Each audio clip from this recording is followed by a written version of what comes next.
Team Wildebeest has come up with a three-part solution to combat the lead poisoning epidemic in Kabwe, Zambia. This will be done through an active and passive approach.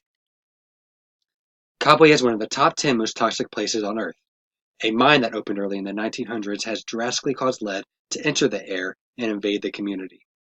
Although the mine closed in 1994, lead poisoning is still affecting the thousands of people who live there.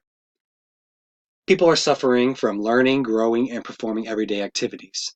The lead is also causing problems such as anemia, reduced kidney function, cardiovascular diseases, reproductive problems, lowered IQs, liver damage, weight loss, hearing loss, and the list goes on.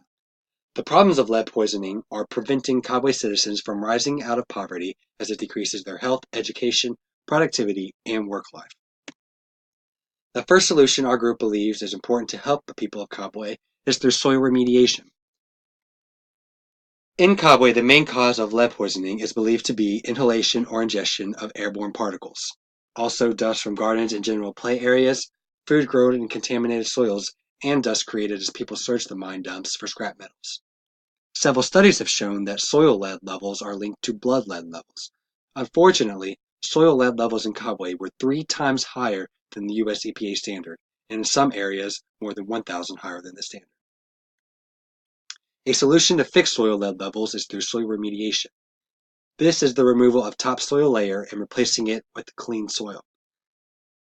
In a pure earth project in Vietnam, this technique showed valuable results.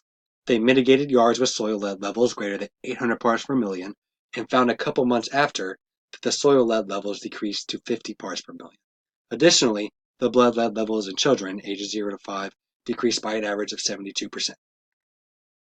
This method can be applied to Kabwe.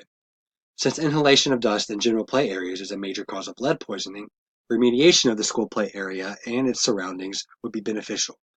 The effects of lead poisoning on children are detrimental. Therefore, soil remediation in these areas would inhibit long-term effects. The second solution will affect the agriculture of Kabwe. For agriculture to be a useful addition to our plan, we need to maintain budget and implement it in a way that would be safe to the people, as well as making sure our money is used beneficially.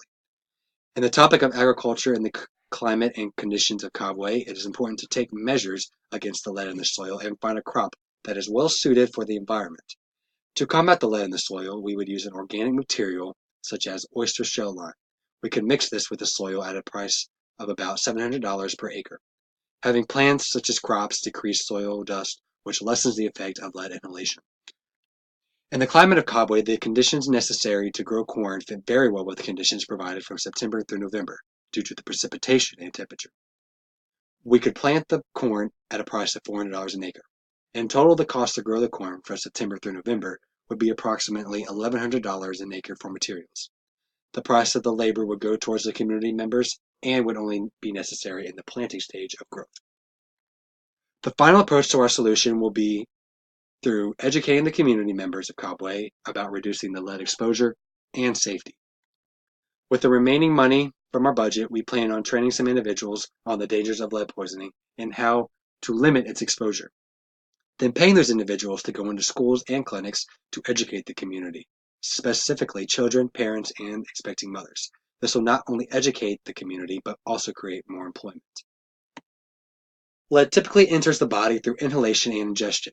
Once in the body, it is stored in the bones and travels through the blood, causing internal damage. Nutrition can slow this damage with 4 main nutrients that help combat lead exposure. Calcium and lead have the same absorption site in the bones. Higher calcium quantities increases the chance of the binding sites to be occupied by the calcium. Iron blocks lead absorption through the prevention of hemoglobin. Vitamin C is also helpful because it increases iron absorption. These nutrients can be found in dark greens, vegetables, dairy products, and meats. For the budget, we plan on spending approximately $15,000 for the soil remediation, $25,000 on agriculture, and the remaining $10,000 for educating the population on lead's effects and how to reduce exposure. With the 3 solutions in place, the lead levels in Kabwe should have a decreased effect on the citizens. Citizens will experience better health and development. With the job opportunities and increased productivity, Kabwe has a potential for increased economic growth. Therefore, tackling the problem of lead poisoning in Kabwe through these solutions also will fight their poverty and ameliorate other health problems in Kabwe. Thank you.